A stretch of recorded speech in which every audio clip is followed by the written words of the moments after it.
దేశంలో గ్యాస్ కొరత తీవ్రంగా ఉన్న నేపథ్యంలో ప్రస్తుతం మనం కొన్ని హాస్టళ్ల దగ్గర హోటళ్ల దగ్గరకు వచ్చినాము. ప్రస్తుతం వీళ్ళతో మాట్లాడే ప్రయత్నం చేద్దాం, ఎట్లా ఉంది వీళ్ళ పరిస్థితి అనేది. నమస్తే అండి. నమస్తే అండి. ఎట్లా ఉందండి పరిస్థితి? ఇప్పుడు ఇంకా ఎన్ని రోజుల వరకు వచ్చే ఛాన్స్ ఉంది గ్యాస్ అనేది? ప్రస్తుతానికి అయితే మాకు గ్యాస్ రావట్లేదండి.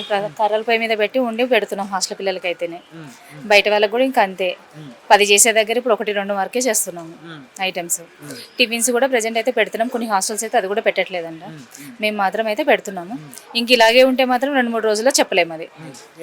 ఎంత వరకు ఉండొచ్చు అంటారు ఇట్లా ఈ పరిస్థితి? మేమైతే రేపటి వరకు మెయింటైన్ ఇప్పుడు అసలు గ్యాస్ రావట్లే కదా. పెడితే మా ఆంటీ రోజు హాస్టల్ కాలేజ్ పిల్లలు గట్టా ఉన్నారని కొంచెం ఓపెన్ చేసాము. రేపటి నుంచి అయితే ఇంకా పెట్టేస్తూ ఇదైతే లేదు. ఏజెన్సీలో వాళ్ళకి మాట్లాడారా? ఏం చెప్తా ఉన్నారు వాళ్ళు అసలు రెస్పాండ్ అవ్వట్లేదు. గ్యాస్ బుక్ చేసినా రావట్లేదు. అట్లీస్ట్ మేము ఎక్కువ పెట్టి తీసుకున్నా మనకు అంత సేల్స్ ఉండదు కదా. ఇప్పుడు దీనికే అంత పెడితే మేము దానికి వచ్చేది ఎంత? గ్యాస్ ఒకటి 1000 రూపాయలు ఉన్న దగ్గర 4000 అడుగుతున్నారు.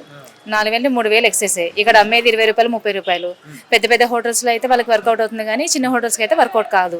మేము చేయలేకపోతున్నామని అనుకుంటున్నాం. మరి తీసేయాలి. పరిస్థితి ఇలాగే ఉంటే ఈ హాస్టల్ యాజమాన్యాలు హోటల్ యాజమాన్యాలు మూతపడే అవకాశం ఉందని చెప్పేసి కూడా చాలా అంటున్నారు. మరి కంపల్సరీగా మూసేసే అవకాశం అయితే చాలా ఉంది. 90% మూసే అవకాశమే ఉంది. తెరిచిపెట్టేంత అయితే లేదు. మూసేస్తే మరి విద్యార్థులు సామాన్య ప్రజల పరిస్థితి ఏంటంటారు? అసలు మా పరిస్థితి అది వాళ్ళు చెప్పాలండి. ఇప్పుడు మాకే లేదు. అలాంటప్పుడు వాళ్ళ నుంచి మేము ఏమి ఎక్స్పెక్ట్ చేస్తాం? ఇంట్లో మేమన్నా వండుకుని తినేటట్టు ఉండాలి కదా. ఇంట్లో ఉన్న గ్యాస్లు కూడా ఇక్కడే పెట్టేస్తున్నాము. ఇప్పుడు బయట పెడితే కూడా పబ్లిక్ ఒప్పుకోరు. కర్రలు అని అవి కూడా రేటు పెరిగిపోయింది. అసలు అట్లీస్ట్ కర్రలు పెట్టి కూడా మెయింటైన్ చేసేంత అయితే లేదు. ఈ పరిస్థితి రావడానికి గల కారణాలు ఏమై ఉండొచ్చు అంటారు? మరి అది చెప్పాలంటే మీలాంటి బాధ. గవర్నమెంట్ ఉంది అని చెప్తుంది గ్యాస్ అయితే, కానీ మధ్యలో వాళ్ళు అయితే మాత్రం మన గ్యాస్ ఇవ్వట్లేదు.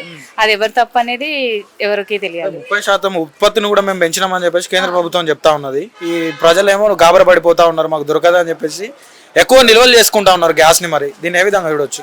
అసలు నిల్వ అంటే ఉంటేనే కదా నిల్వ చేసుకోవడానికి. ఇప్పుడు ఇంటి వరకే లేదు. ఇప్పుడు చూస్తే మాకు ఇక్కడ రోజు వచ్చి 4-5 సిలిండర్లు పడతాయి.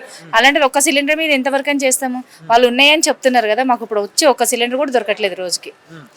ఫోన్ చేస్తే కూడా రెస్పాండ్ అవ్వట్లేదు. మెయిన్ గవర్నమెంట్ మాత్రం ఉందని చెప్తుంది. అది ఎవరికి వస్తుంది ఏంటి అనేది వాళ్ళకే తెలియాలి. మరి ఏం చెప్పాలనుకుంటున్నారు ప్రభుత్వానికి మరి మీ ద్వారా? దయచేసి గ్యాస్ రిలీజ్ చేయాలని అనుకుంటున్నాం. మరి మేము రేటు పెంచినా కష్టమే కట్టుకోవడం. అందరూ మిడిల్ క్లాస్ పిల్లలు, హాస్టల్ పిల్లలు అంటే వాళ్ళు పేరెంట్స్ పెట్టాలి, వీళ్ళు ఇవ్వాలి కదా. వాళ్ళు మేము జీతం పెంచుతామన్నా వాళ్ళు కూడా ఇవ్వట్లేదు. వర్కర్స్ కూడా జీతాలు డిమాండ్ ఉంటుంది, వాళ్ళకి ఇచ్చుకోవాలి. ఎక్కడో 10 రోజులు యుద్ధం జరిగితే కనీసం ఒక 2 నెలలు కూడా ప్రజలకు గ్యాస్ అందివ్వలేని పరిస్థితిలో ఉందంటారా ప్రభుత్వం? మరి ఉందండి గ్యాస్. ఎందుకంటే ప్రభుత్వం అయితే ఉంది అంటుంది, కానీ మధ్యవర్తులు అయితే ఇవ్వట్లేదు కదా. ప్రభుత్వం నిర్లక్ష్యం ఉందంటారా? ఇప్పుడు కంపల్సరీగా అదైతే అంటాం. ఎందుకంటే ఇప్పుడు మధ్యవర్తులు ఇవ్వట్లేదు అంటే గవర్నమెంట్ వాళ్ళదే రెస్పాన్స్. ఇప్పుడు ఇన్ని న్యూస్ ఛానల్స్ ఇంతమంది వరకు తీసుకుంటున్నారు కదా, ఇది గవర్నమెంట్ వరకు అయితే వెళ్తుంది కదా కంపల్సరీగానే. వాళ్ళు రెస్పాండ్ అవ్వాలంటే వాళ్ళే రెస్పాండ్ అవ్వాలి. మాకు వాళ్ళు ఏమైనా చేయగలిగితే ఓపెన్ చేయగలుగుతారు. సీరియస్ యాక్షన్ తీసుకోవాలి కదా. ఇంతమంది సఫర్ అవుతున్నారు. ఇప్పుడు వాళ్ళు ఎక్కడికి వెళ్ళిపోతారు? ఎక్కడ ఆంధ్ర నుంచి ఇతర స్టేట్ల నుంచి వచ్చారండి, హాస్టల్లో ఉంటున్నారు. మాకున్నంత వరకు మేము చేయగలుగుతున్నాం. ఏ పొలాలు పెట్టు అవి పెట్టు, భోజనం అయితే పెట్టగలుగుతున్నాం. ఓన్లీ రైస్ పెడతాం ఏ పొలాల మీద ఉండి. కూరలో గేర్లో చపాతీ అంటే ఈ పూటకి ఇంక అయిపోయినట్టే. రేపు మాకు సాయంత్రం నుంచి ఇంక టిఫిన్ కూడా ఉండదు. వాళ్ళకి చపాతీ లేదు, ఏమీ లేదు, ఓన్లీ మీల్స్. రేపు పొద్దున అది కూడా ఆ పొలాలు కూడా అయిపోయినట్టే. మా పరిస్థితి ఏంటి? వాళ్ళకి ఎవరు చూస్తారో వాళ్ళని? ప్రభుత్వం సహకరించి ప్రభుత్వం దీని మీద సీరియస్గా యాక్షన్ తీసుకోకపోతే ఈ ఎక్కడెక్కడి నుంచో వచ్చిన వాళ్ళందరూ ఏమైపోతారు? వాళ్ళ పరిస్థితి ఏమిటి? వాళ్ళ పరిస్థితి ఏంటి? వాళ్ళు ఏమైపోతారు? మేము చిన్న చిన్న వ్యాపారస్తులు చాలామంది ఉన్నారు. వాళ్ళు పెట్టుబడులు పెడతారు, చాలా ఉంటాయి. వాళ్ళకి కూడా కొన్ని సమస్యలు ఉంటాయి. వాళ్ళు వండుకుంటా కూడా తింటా కూడా ఉండని పరిస్థితి కదా. వాళ్ళు అప్పులు చేసేది ఎక్కడెక్కడో తీసుకొచ్చి వాళ్ళు వ్యాపారం చేస్తున్నారు. ఈ రోజు స్టక్ అయిపోయింది అనుకోండి, వాళ్ళ పరిస్థితి ఏంటి? అప్పిచ్చినోడు ఊరుకోడు కదా. చాలా మంది ఎక్కడి నుంచో జీవనం సాగించడానికి ఇప్పుడు సిటీలో వచ్చి బతుకుతా ఉన్నారు. మీ హోటళ్ల మీద కూడా కొంచెం హోటళ్లతో తిని బతికే వాళ్ళు చాలా మంది ఉన్నారు. వాళ్ళ పరిస్థితి ఏంటంటే వాళ్ళ పరిస్థితి ఇంకా అంతే అండి. ఏమి చేయలేరు, రోడ్డు మీద పడిపోతారు కదా. ప్రభుత్వం సీరియస్ గా తీసుకోవాలి దీన్ని. ఇప్పుడు సెంట్రల్ గవర్నమెంట్ ఏం చెప్తుంది? మనకి 2 నెలల వరకు ఏం లేదని చెప్తుంది, ఇబ్బంది లేదనే చెప్తుంది. కానీ ఇక్కడ ఏం జరుగుతుంది? అసలు గ్యాసే లేదంటుంది. ఈ పరిస్థితి రావడానికి కారణం అంటే బ్లాక్ దందాలు ఎక్కువ అయిపోయినాయి. కృత్రిమ కొరత. ఇది కృత్రిమంగా కొన్ని చోట్ల దొరుకుతుంది కదా, కొన్ని చోట్ల దొరుకుతుంది, కొన్ని చోట్ల ఆఫ్ చేసేస్తున్నారు. అంటే బ్లాక్ లో వాళ్ళు అమ్ముకుంటున్నారు, వాళ్ళు బ్లాక్ లో అమ్మేసుకుంటున్నారు. ఇప్పుడు మాకు డైలీ వచ్చే ఏజెన్సీలు ఉన్నాయి, వాళ్ళు అసలు రెస్పాండ్ అవుతలేదు, రావట్లేదు. మరి మేమేం చేయాలి? ఇప్పుడు వీళ్ళందరినీ ఎలా సమాధానం చెప్పాలి? వీళ్ళందరూ ఏమైపోతారు? హాస్టల్ వాళ్ళందరూ ఏమైపోతారు? అది మా విజ్ఞప్తి ఏంటంటే త్వరగా ఈ ప్రభుత్వం కొంచెం తీసుకుని ప్రజల్ని ఎక్కడెక్కడి నుంచో వచ్చి కొన్ని ప్రపంచ దేశాల్లో జనం అంతా హైదరాబాద్లోనే ఉన్నారు. వాళ్ళు ఏమైపోతారు ఒకసారి ఆలోచించి త్వరత నిర్ణయం తీసుకోమని ఆ ప్రభుత్వాన్ని రేవంత్ రెడ్డి గారిని కోరుకుంటున్నాను. ఇప్పుడు గ్యాస్ ధరలు పెరిగిపోయినాయి, అట్లానే మీరు ఏమన్నా ఫుడ్ రేట్లు ఏమన్నా పెంచిరా? 10 రూపాయలు పెంచితే ఏమొస్తుందండి? ఆ 10 రూపాయలకే ఒక 5 రూపాయలు 10 రూపాయలు పెంచితే ఏం కాదు. ఏదో ఇప్పుడు జీతాలన్నీ ఇవ్వాలి కదా, జీతాల కోసం మేము పెంచేది. ఇప్పుడు గ్యాస్ కోసం కాదు, జీతం కోసం.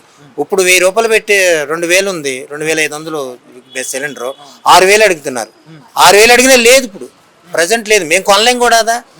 ఇదే చిన్న హోటల్లో కొనలేరు కదా, అంత పెట్టి మేము కొనలేము, మెయింటైన్ చేయలేం, అంత రాబడి రాదు. ఇప్పుడు 80 రూపాయలు ఉన్నాయి ఫాస్ట్ ఫుడ్, 150 రూపాయలు అంటే ఎవరు ఇస్తారు? మాకు ఇవ్వలేరు కదండి, ఇవ్వలేరు. ఇప్పుడు బుకింగ్ చేసుకుంటే 2-3 రోజుల్లో అందిస్తున్నాం అని చెప్పేసి ప్రభుత్వం చెప్తా ఉంది. అది ఉత్తి మాట, అది పై మాట. అది ఒక 20 రోజుల దాకా రాదనే చెప్తుంది.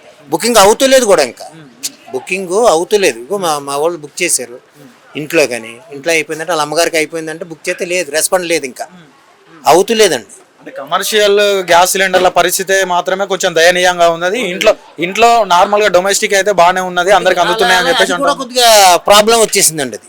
అది కూడా కొద్దిగా దాన్ని ఏమంటారు, ఆఫ్ చేశారు. అది కూడా బుకింగ్ ఆఫ్ చేసేసారు, బుకింగ్ ఆగిపోయింది, రెస్పాన్స్ అది వాళ్ళు కూడా అవుతలేదు. ఒక 20 రోజుల వరకు రావట్లేదు అనేది సమాచారం మాకు ఆన్లైన్లో అనుకునేది తప్ప. అది సో మరి ఏం చెప్పాలనుకున్నారు ప్రభుత్వానికి? మరి త్వరగతిన మీరు చర్యలు తీసుకోకపోతే చాలా మంది రోడ్డు మీద వచ్చే పరిస్థితి ఉంది, ఆకలి చావులు చూడాల్సి వస్తుంది అని కోరుతున్నాను. మన ఊళ్ళో వాళ్ళు కాదు కదండి, ఎక్కడెక్కడి నుంచో వచ్చిన ప్రపంచ దేశాల నుంచో, ఇక్కడ ప్రపంచం అంతా మొత్తం ఇక్కడే ఉంది, ఎక్కడెక్కడి నుంచో వచ్చే రాష్ట్రాల మీద ఉన్నాయి కదా అని బతుకుతున్నారు. ఇప్పుడు మేము ఆఫ్ చేస్తాం అనుకోండి, వాళ్ళు ఏం చేయాలి? మేము ఎక్కడి నుంచి తేవాలి? మాకున్నది ఏదో కట్టెలు పోయి పెట్టుకున్నాం, కట్టెలు పోయి పెట్టుకునే వాళ్ళు ఉంటారు, వాళ్ళ పరిస్థితి ఏంటి? వాళ్ళు డిమాండింగ్ చేస్తే వాళ్ళు ఎక్కడి నుంచి చేయగలరు? అది ప్రభుత్వాన్ని ఆలోచించమని త్వరగతిన రేవంత్ రెడ్డి గారిని కోరుకుంటున్నాను. అంటే ఈ గ్యాస్ కొరతతోటి మీరేమన్నా సమస్యలు ఎదుర్కొంటున్నారా మరి ఇక్కడ? చాలా కదండి. ఇప్పుడు వాళ్ళకి ఫుడ్ పెట్టాలి, బిజినెస్ ఆగిపోయింది. 10 మందిని పోషించాలి కదా, ఇక్కడ 10 మందికి జీతాలు ఇవ్వాలి, ఎక్కడి నుంచి తీసుకొచ్చిస్తారు? ఇప్పుడు ఈ రోజున ఖాళీకు కూర్చోబెట్టాం, మీకు జీతం అని అంటే రేపొద్దున తను రాడు కదా.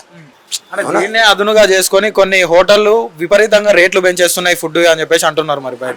అది వాళ్ళ సమస్య. వాళ్ళు కొనుక్కునేది ఇప్పుడు 6,000 7,000 కొనుక్కున్నారంటే వాళ్ళు చేసుకునే పరిస్థితి. మేము అలా చేయలేం కదండి, ఇంకా ఆ పరిస్థితిలో మేము చేయలేం. వాళ్ళకు కూడా గ్యాస్ అందుతుంది, గ్యాస్ వాళ్ళకు కూడా అందుతుంది, వాళ్ళు చేయగలుగుతున్నారు. అది ప్రభుత్వం తీసుకోవాల్సిన నిర్ణయం తప్ప మనం ఆ చర్యలు అది ప్రభుత్వం తీసుకోవాలి. ఏం జరుగుతుంది ఏంటి క్షేత్రస్థాయిలో ఏం జరుగుతున్నదనే ప్రభుత్వం తెలియాలి. ప్రభుత్వం చూసుకుంటేనే కానీ తెలియదండి.